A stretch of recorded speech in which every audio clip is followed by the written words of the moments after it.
So we are back.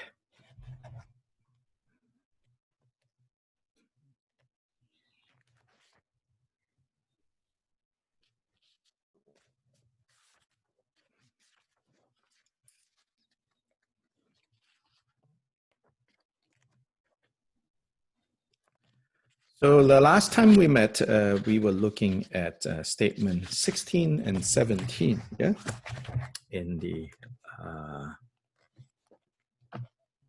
and it pertains this issue of the use of valid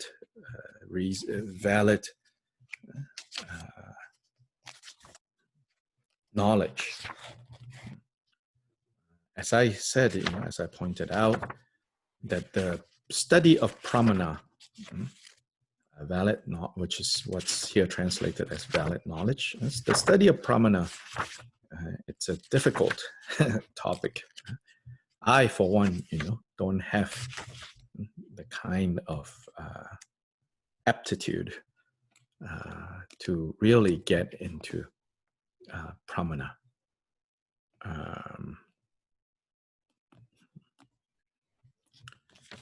So, like pramana vartika, pramana samuccaya, these are some classic texts that are studied in the Buddhist academies, the Buddhist colleges, the traditional Buddhist academies, the traditional Buddhist colleges called Shedra,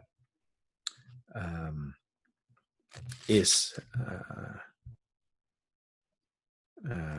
still studied today in all the different Shedras. It doesn't matter whether it's Gelugpa Shedra, which is really more, they call it a Lobdra. Gelugpa, anyway, Lobdra means like a lob as in logic, study of logic and debate. So this is also associated with the practice of debate. But here, as we have seen, what Gyoba Rinpoche is trying to do is, on the one hand,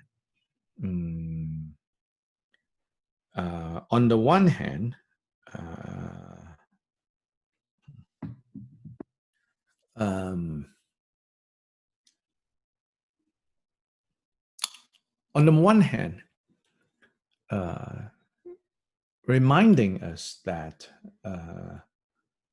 the principle, at least, maybe not the finer details of pramana, but the principle of pramana should not be seen as merely a way to debate others, a way to debate non-Buddhists, because there was that view. And it makes sense within the context of the development of Indian Buddhism, the history and the development of Indian Buddhism. In fact, yes, that was one reason historically why Buddhists got into such detailed studies of pramana, because in the wider intellectual world of India, that is what's expected of vibrant religious communities, which is the ability to debate each other. And so when you debate each other, then you cannot just rely on your own scriptures and traditions.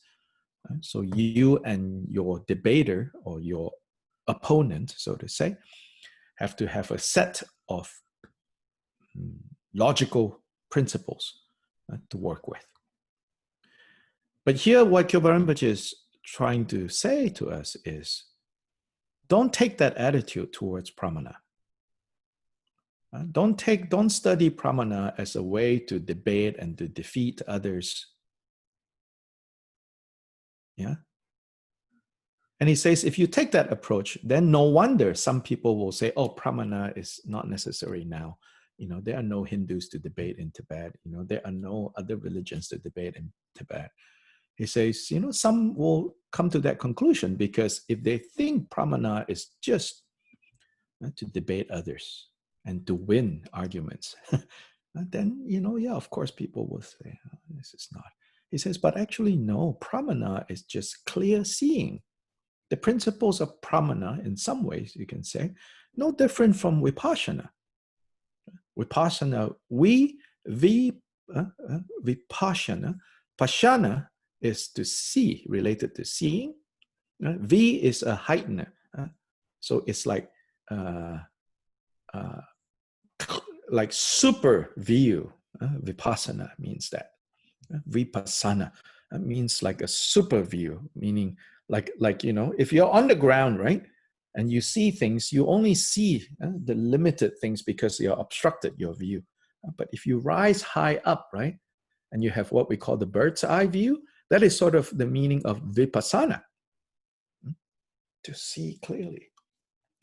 So likewise here, Gilbert Rinpoche reminds us, in the end, what pramana, that kind of looking at things, that kind of reasoning things, is none other than the wisdom of the Buddhas. So on the one hand, do not dismiss the importance of reasoning, the principle of valid reasoning, pramana. Do not dismiss that. On the other hand, don't relate to and don't use pramana as a way to defeat others,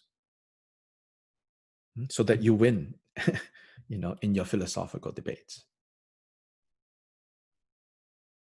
Because the Buddha did not give, did not encourage the use of pramana as a way to defeat others. But the Buddha did encourage the use of pramana to work with our own minds. And in this case, you could say work with our own erroneous reasonings, our own wrong way of looking at things. So that is the gist of 16 and 17. Then 18. Yeah.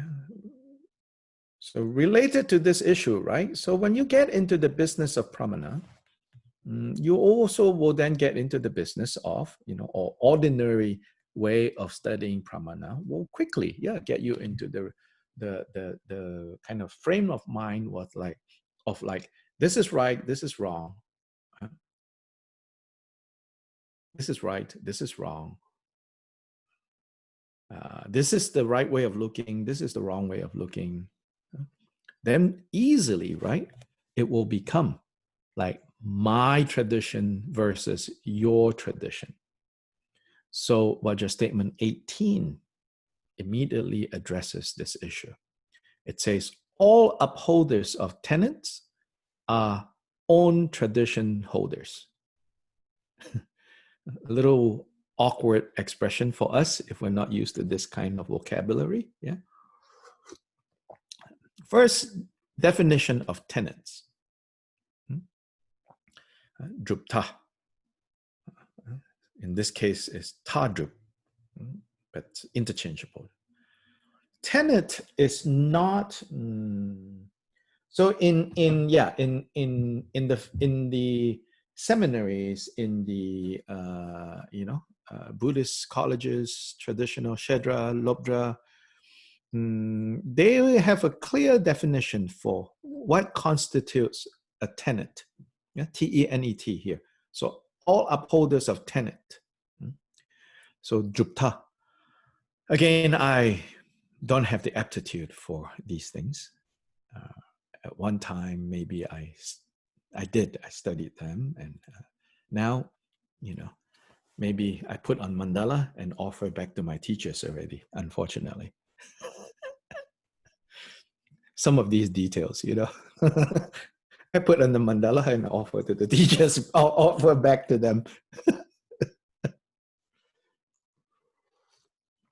But here, tenet, what I do remember, what I can share with you is, it's not referring to just like some fuzzy, hazy ideas that you have about, oh, life is like this, life is like that.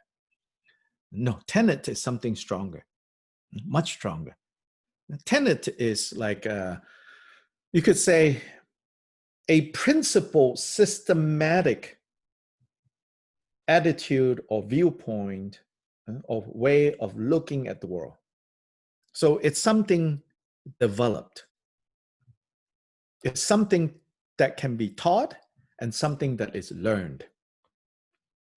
So then in Buddhist texts, when they study these topics in detail, they say there are two types of wrong views, for example. One is innate wrong view, and one is learned wrong view. Of these two, we are born with innate wrong view, which is the grasping to I. Nobody taught us this. The minute we're born, we got that already, in the sense that it came from past lives, of course. Yeah. So that which continues to affect us from lifetime to lifetime is this innate wrong view, which is believing in I, and then me, and then mine, and then you, and then others, right? All of that. That's innate. Learned wrong view are these mistaken tenets. So you learn as you grow up to be a Republican. You learn to be a Democrat in the US, or you learn to be a libertarian. So these are learned views, tenet. Wrong or not wrong, you have to go analyze. Or you learn to be socialist, or you learn to be a capitalist, or you learn to be communist, or you learn to be anarchist. Yeah? All these are learned, and there is a system that teaches them. So this is what are called tenets, drupta.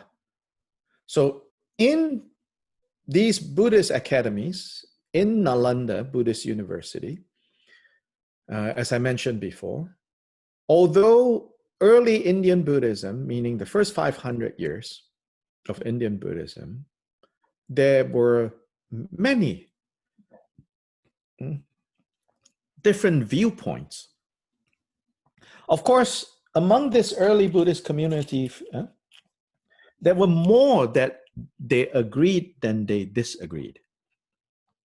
But of course, the nature of identity, the nature of disagreements is you're going to focus on where you disagree rather than on what you agree, right? So there is, we interpret this line this way, you interpret that line that way. So there were 18 chapters, it is said. 18 like chapters to the fraternity that is the Buddhist Sangha. But the 18, even the 18, these lists of what they are, there's a good number of them that appear in all the lists. And then there is a number that appears in this list and not that list. So what that tells us is probably even more than 18. Then later, you have people who, on the basis of Mahayana sutras, developed their particular understanding of the Buddha's teachings. And then those are, again, various different groups. And even those, in fact, I think are even more disorganized than the early 18 chapters. Because those 18 chapters were clearly identifiable, for one thing, according to their ordination lineage. They often fall identified by their ordination lineage, meaning when you become a monk or a nun, it's in a particular ordination lineage. And so those were more clearly identifiable. The various Mahayana groups and differences is a lot harder to track. But eventually Nalanda will say, insofar as these tenets are concerned, there are four that basically summarizes the range of traditions, philosophical traditions in the Buddhist family. There are four. In Nalanda, it says. So those four, two, they say, belong to Hinayana, and two belong to Mahayana. So again, this is just Nalanda's kind of way of bringing things together. In some ways, it's elegant. It's very workable. But of course, it does not reflect these four, the complexity and diversity of viewpoints and positions within the Buddhist family in ancient India. But for simplicity's sake, for an elegant presentation of the material, the Nalanda tradition developed these four tenet systems. And they are understood to have a hierarchy of progression, beginning with, the Hinayana schools, and followed by the Mahayana schools. Now, in this, right, in this way of looking at the tenet systems,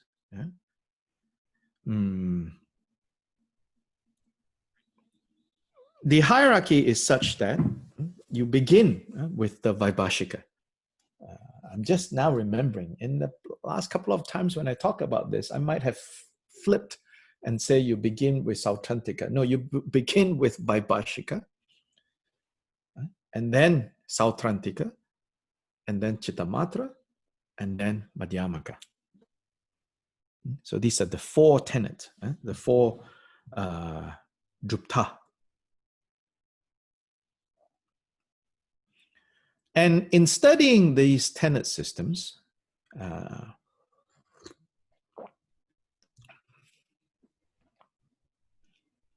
the idea is you begin with Vaibhashika. You gain an understanding on how the Vaibhashika view looks at phenomena. Then you gain, a level of insight. Then it is said, that's not final. You need to go to the next. Then you learn Sautrantika. And Sautrantika has its divisions, so you learn that. Then you get to the height of the Sautrantika view. Then you you enter the Mahayana by beginning with Chittamatra, which means mind only, or only mind. Then in Chittamatra, again, there are divisions. Then you get to Madhyamaka, which is the middle way.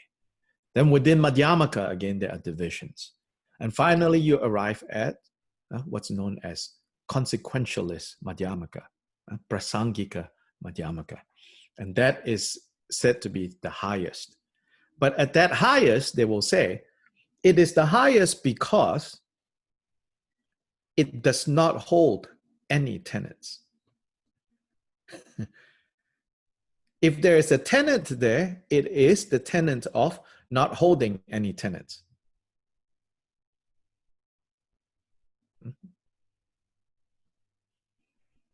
It is that which will dispel all tenets, that will dispel all views.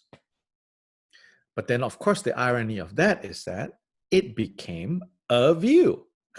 It became a tenet. There are textbooks on that tenet. Then there are different sets of textbooks used by different groups to study the prasangika, because even there people disagree. Actually, the definition of this is not this. It's actually really, it should be that. No, not that. The definition of that is actually the definition of this. So on and so forth. Yeah. So here, Gilbert Rinpoche says, all those who uphold tenets are own tradition holders. In other words, if you uphold a tenet, very likely, then you are partial. Right? Plain English, that's what that statement means. It addresses what? It addresses that that people claim that refutation of the various tenets is a necessary vis-a-vis Indian non-Buddhists and so forth. So this is again related to pramana. That you refute, that you debate, it's only necessary in India, with the implication in Tibet, we all agree what is the highest view.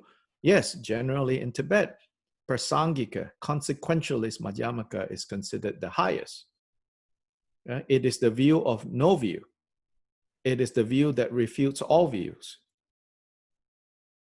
So the implication is, we all believe this here, so there is no one to really refute. So stop doing that. Kyoba Rinpoche said, okay, you could say maybe that is good advice, stop debating, but actually, I think now that tradition of the view of no views have become a view now. So so the problem lies in us.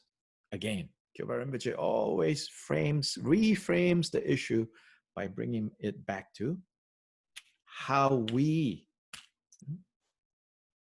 handle something. So he says, all upholders of tenets are own tradition holders. All those who hold on to tenets in a very subtle way, or sometimes grossly, they are partisans. They are partial. Buddhas are truly impartial. Now, this is not saying, I will make this point too. Kyoba Rinpoche is not saying, therefore, right now, throw away all views. He's also not saying that, okay?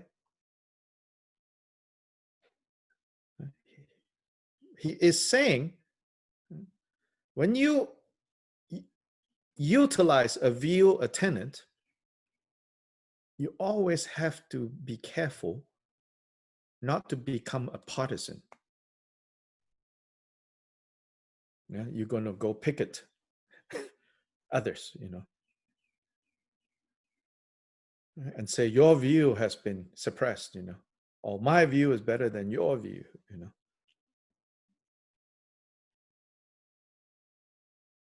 then it has become a problem.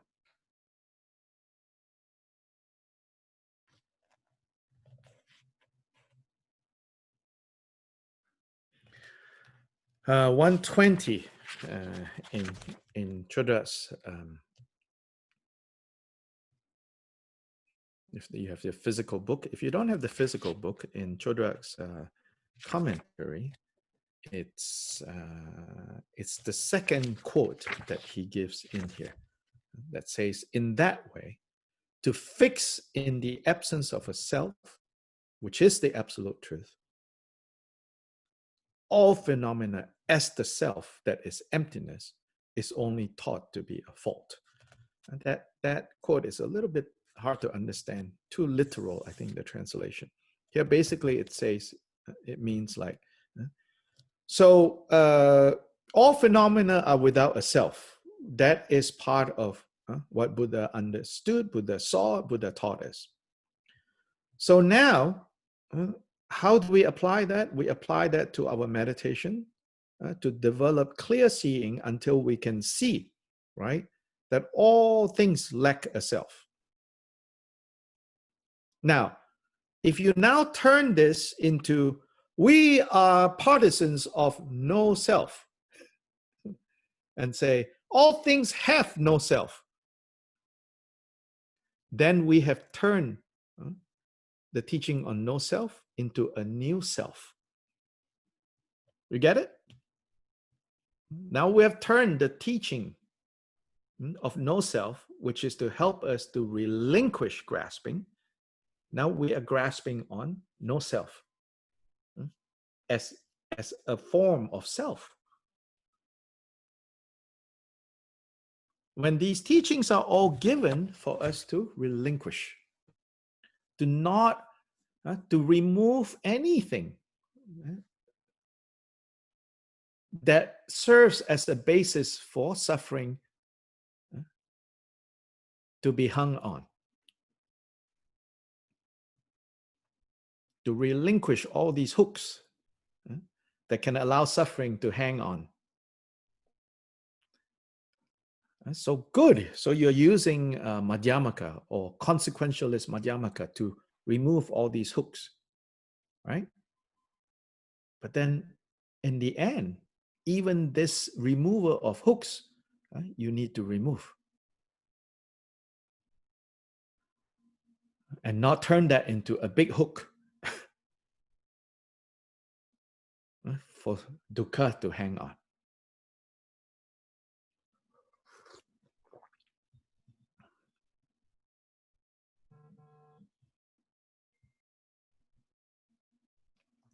So the next quote I want to call your attention to on page 21. It is like defeating one illusory king through the illusory means of an illusory king.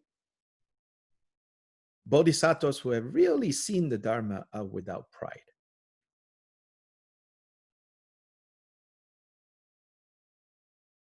Meaning, right? We have to see that all these tools, all these tenets, to the degree that they originated from the Buddha, is meant. You should see them as an illusory king to defeat illusory kings. And seeing that, knowing that, then there's no occasion for pride to arise.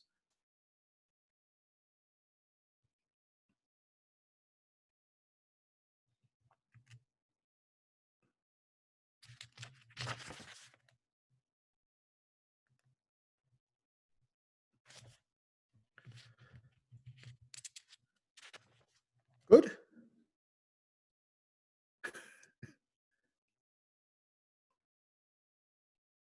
Sobish's notes, there's some interesting stuff there. I don't know if we need to go into all those details. If we do, for sure, we will never go beyond this chapter. The pandemic would end before we finish this chapter. Even if it seems like the pandemic has no end. But believe me, it will end before we finish even this chapter if we go through every line.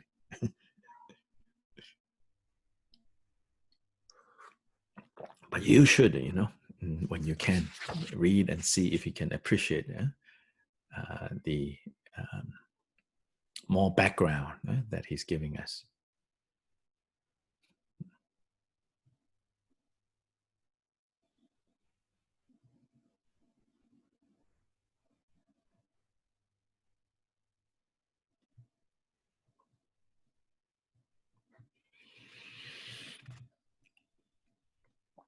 At the bottom of 123 in his notes, he says, since the bodhisattvas are aware of this, aware of the illusory nature of the tools, of the tenets, they take no false pride in their practices. To grasp an antidote would mean to impute threefold entities such as the notions of an agent, subject, an object, the opponent, and an action, the refuting and the defending of views. But in Mahayana, these three components are to be cancelled out.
Now I want you to go to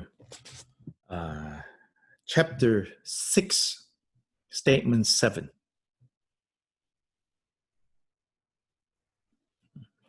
I think we stopped last time at statement 6 of chapter 6.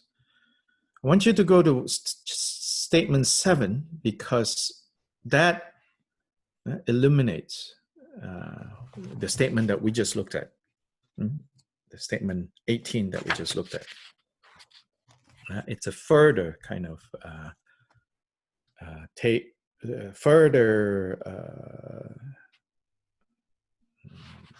teaching, further pointing out on that.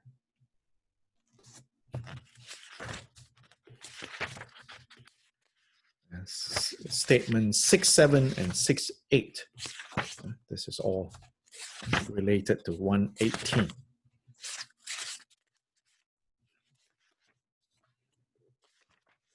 Which is about, right? And this is really about, like, you know, when we talk about tenet, when we talk about views, right? What are we? How should we understand? Like view, how should we understand tenet? How should we relate to, in other words, you know, these teachings?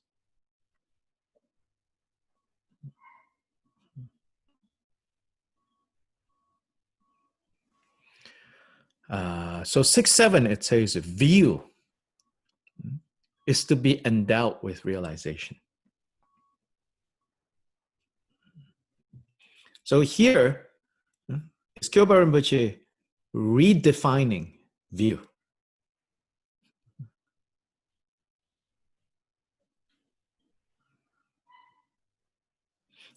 Because, for example, the Eightfold Path, Noble Eightfold Path, right view is one of them, right? So in that case of right view, Kyoba Rinpoche will say that that view is not those views that you have to get rid of. That view of the right view of the Noble Eightfold Path is not the same as these views, as these philosophical systems that you have to work on removing or transcending. The right view of the Eightfold Path is to be endowed with realization. So in other words, this is his kind of reframing the meaning of the true meaning of view. He says, so this kind of view, right, to achieve realization, yeah, we should all aim for. Yeah, so here. And so here, this statement is made in relation to those people. There were people during Kyoba's time that says, great Madhyamaka and so forth is the ultimate view. So he says, no. The ultimate view, the view of like right view for the Eightfold Path, for example, is not a philosophical system, which is what great Madhyamaka is. It's a philosophical system. In the next Vajra statement, 6.8, he will more specifically say, as for this realization, right, the three greats cannot reach it, cannot touch it. Great Madhyamaka, great completion, Dzogchen, great seal, Chakchen, Mahamudra. So Mahamadhyamaka, Mahaati, and Mahamudra. He says, as for realization, these three views, these three greats cannot even touch it, will not reach it.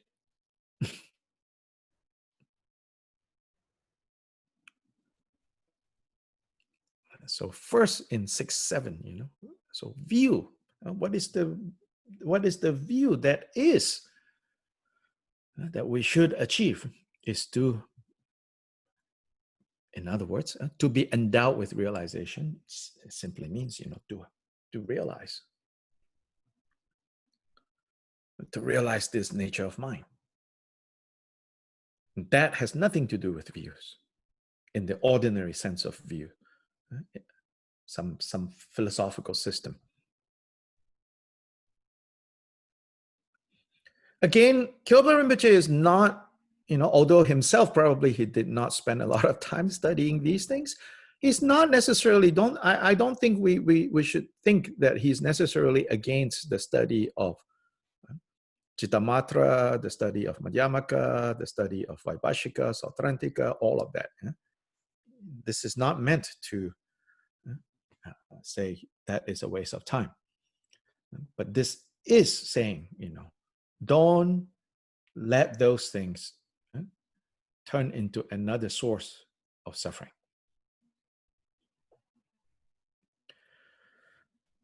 So here Chodra's commentary.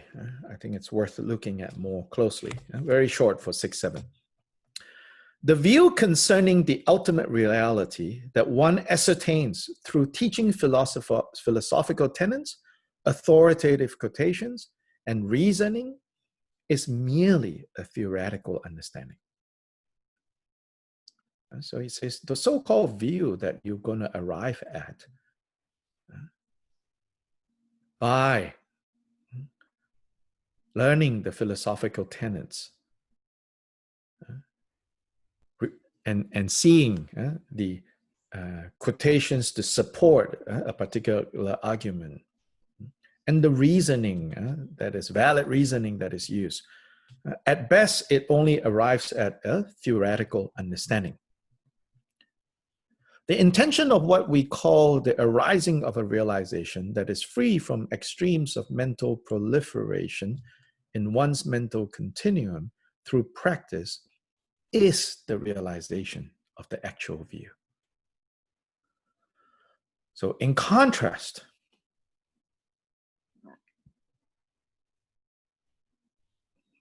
the actual view that we should achieve comes through practice. Now, our tradition accepts that the essence of the view that one determines by authoritative quotation and reasoning is empty of self and other.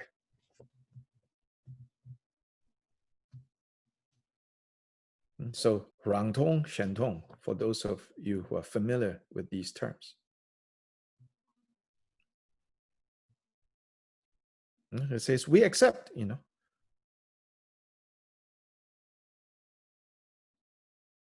However, we do not maintain anything like a view that is bound by the fetters of grasping as real and attachment to a truth. In other words, he says, we do. If you want to talk in terms of rangtong, self-empty, empty of other, I think Gloria, not here today, was asking about that because, we have been introduced to this and, all these debates, Basically, rangtong, shentong is two positions within Madhyamaka. Gelugpas and Sakyapas are more likely to be rangtong. They say rangtong is the final view, which is empty of self. Then Gagyupas and Nyingmapas are more likely to be shentong. They say the highest understanding is empty of other. So what does this mean? To greatly oversimplify, it means for Gelugpas and Sakyapas, they say the final state is a self-empty, meaning whatever you want to say about the final state, it is not. So it is empty of self in that sense. So what does empty of other mean? It means the final state is only empty of afflictive emotions. It is only empty of confusion. It is only empty of confusion, so on and so forth. But it is not empty of Buddha qualities.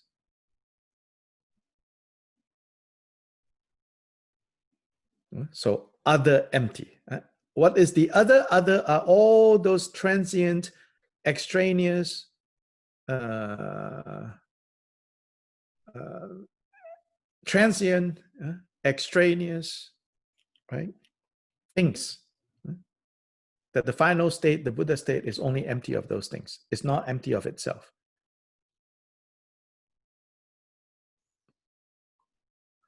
Here, Chodra says, actually, we accept both. Because Chodra, in other places, he will say, we accept both because in our tradition, we say, from the one side you look, it is self-empty. From another side you look, it is empty of the other. He says, so we accept that, but we don't hold on. We don't maintain a view and say, oh, we are upholders of the both are valid. He says, we don't do that. In fact, under particular circumstance, you could also say we find both of those to be erroneous, whether Rangtong or Shentong. So he quotes Nagarjuna. I prostrate to Gautama, who out of loving compassion taught the excellent Dharma to relinquish all views. This is like Milarepa, who having been asked what is his view, replied, I have no view. And the Prajnaparamita says, the mind does not exist as a mind. The nature of mind is luminosity. So this quote here, a little bit harder to see how it's related. But here, I would say it's saying that mind does not exist as mind, meaning it's not a thing.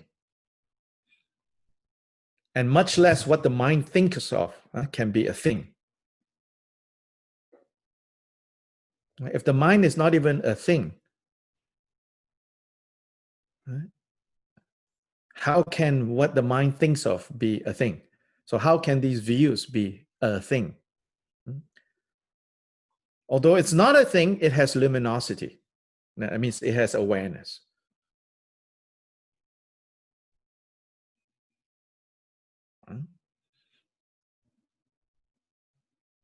So this awareness can clear confusion. Moreover, Lord Pamadrupa said, the ultimate view is free from anything to be seen or any seeing. Where seeing and what is seen both collapse. Therefore, our tradition in general does not apply the label view. So this is an interesting statement, he says. In our tradition in general, we don't use the label view a lot. So you don't see, a lot, the view. Because, when you keep saying, oh, the view, then the view turns into a conceptual grasping. In cases where it does, in cases when we do use view, however, it merely attaches the term view to the direct realization of gnosis, of prajna, of wisdom, of primordial wisdom, the ascertained ultimate state, the actual meaning, the non-duality of samsara and nirvana, the union. But except for that, we do not maintain such views of others that are allegedly free from extremes, but actually fall into those extremes.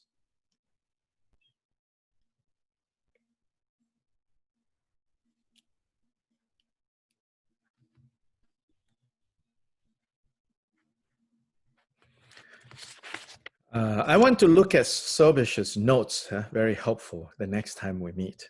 We will continue from here. Yeah. But up until now, just Chodra's short commentary. Any comments? Any questions?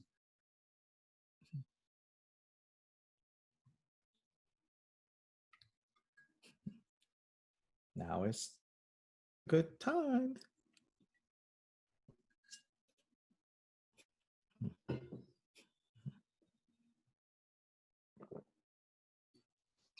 What this points out to me, even though it's talking about a higher level, but anything we think gives us self-identity. Yes. So whether you're talking about view or you're talking about coffee cup, we are identified in relation to that. So that is the problem that we need to transcend or realize. Yes. So it's fairly simple. Yes, it is. Yeah, it is. Yeah, except here it's applied within the context of his audience. Right. But the take-home lesson, and that's, I feel, is what's important. And I feel this is how we should, relate to the Gongchik. We're not training to be Khenpos. That's why I don't feel we need to go into, let's define this. Some degree, yeah, we're doing that. But I'm not, I neither have the ability nor the interest to get into too kind of, because we're not training to be Khenpos. We're not training to be Geshes.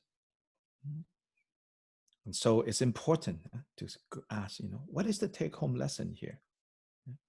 So the take-home lesson is that, the things that we believe in, the ideas that we have about the world, the way we look at things, the way we understand what's going on. Yeah, it's not saying throw all that away, because if you throw all of that away, you are not going to be functional. Right? And so in Sobish's notes, it goes into this. They'll just shut up. We'll say, some people have views, some people don't have views. Then some people don't have views because they're Buddhists. But most people don't have views because they're even worse than those people who have views. Right? The opposite of not having views is, for the wrong reasons, which is what we call no principles at all. That's also not the solution, But even that's a view. What? Even that is a view. Yeah, of course, but beside that point, like not having a view is, if you're not the Buddha's type of not having a view, your not having a view is probably just, I'll do whatever suits my ego in that moment. Although you won't frame it that way. You'll just be saying, no, I'm a free thinker.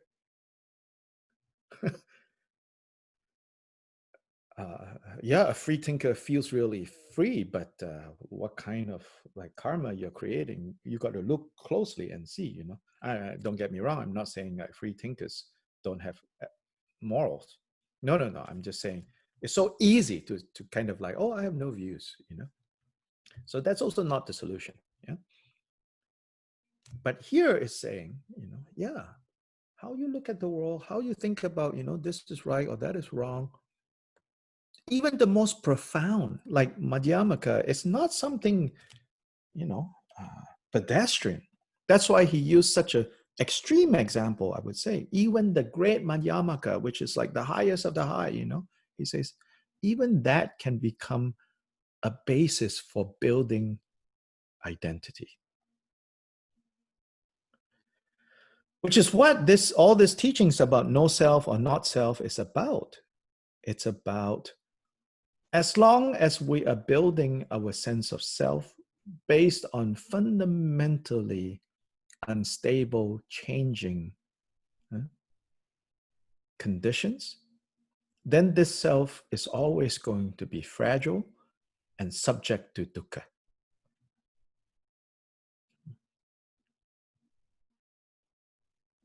And in that sense, we all have selves, not just one, multiple selves that we build up based on the situation.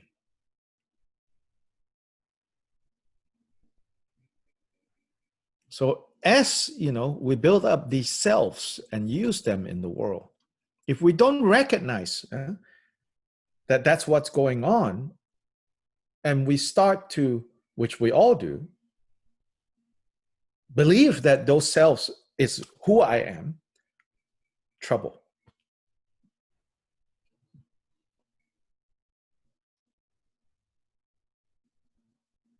I'm Buddhist, trouble. I'm Tibetan Buddhist, trouble.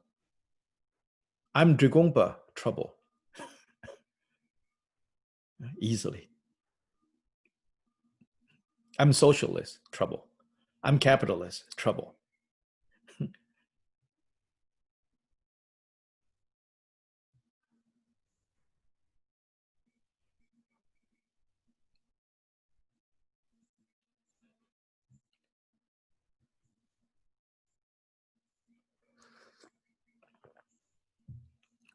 Now, of course, it's hard in the realm of language, right?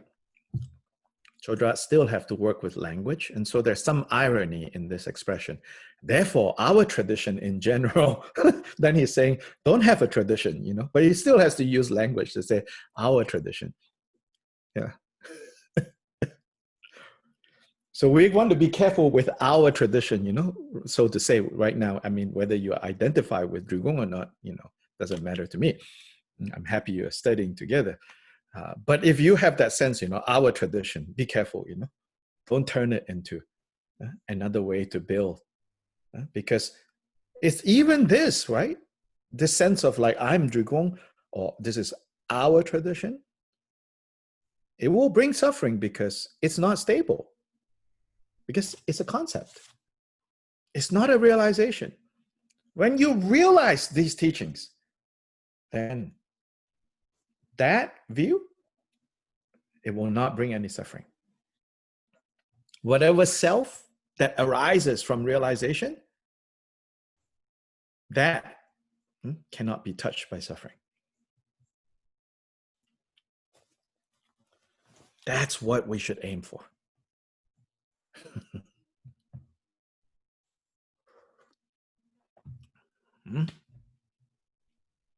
So good.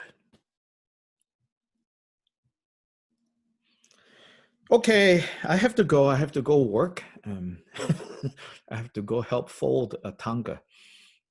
Somebody ordered a tanka, and my assistant, one person, cannot fold this big tanka, roll it very tightly. If tankas are not rolled tightly, there will be creases. And this tanka is being sent to Japan. It will be a shame if it arrives and with creases. So we need to roll very tightly. So I have to go before she leaves. I have to, some of you know, when in Malaysian, we say cari makan, look for food. That means livelihood. So my livelihood is not the Lama business. So maybe some of you don't know. The center, my choice, not the center being evil. I don't want you all to think of that. Absolutely not. There are enough people in this group that can tell you my choice. I told the center, please, I don't want to take any support from the center. So I don't want housing. I don't want insurance. I don't want stipend. I don't want salary. I don't want food, from the center. My own pride, my own ego of wanting my freedom. And if I'm under the center's payroll, I feel that, I get tied up. So not out of altruism, out of my own ego of wanting to live my own life.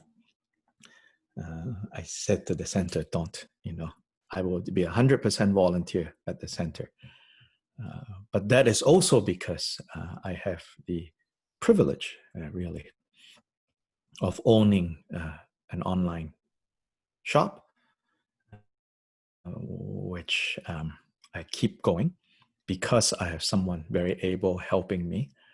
I've also said to her, I said, I cannot give too much mental space to the running of business because this is not what, fundamentally, what I need to do with this life.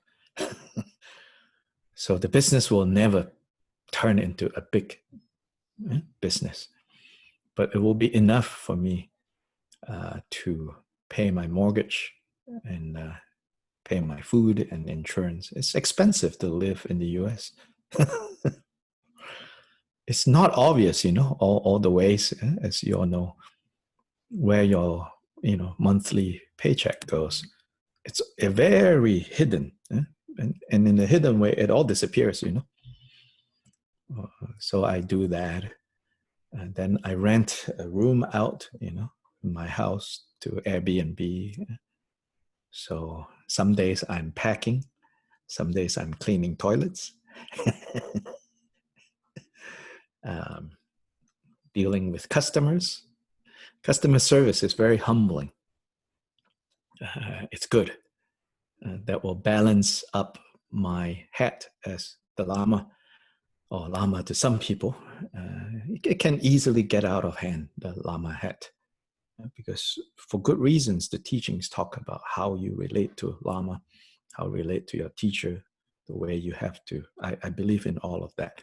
But it's also very dangerous for those who sit on the Lama seat to forget, So that's why Kyoba Rinpoche's point, that which is not in the fundamental nature, no matter how someone is going to look at it, is not going to turn it into that. Yeah. So maybe those who relate to me as Lama are going to look at me as Vajradhara. But that is not going to turn me into Vajradhara.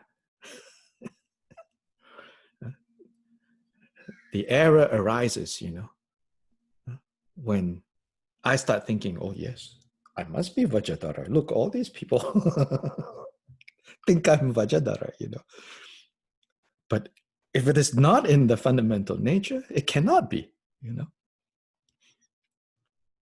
Of course, we are all Vajradhara, but that's not enough. Until that Vajradhara is manifested, it's not enough. Anyway, I got sidetracked. Basically to say, I have to go now. Samsaric affairs are calling, So I have to maintain the business to make sure that mortgages can be paid, to make sure that I don't need to burden the center or burden others to say, I can't pay my bills. I need help. So thank you. And we meet again on Friday. Chanchu semchu rinpoche ma ge pa nan ge gyurji ge ba nyam pa me pa ya gong ne gong du be war shu.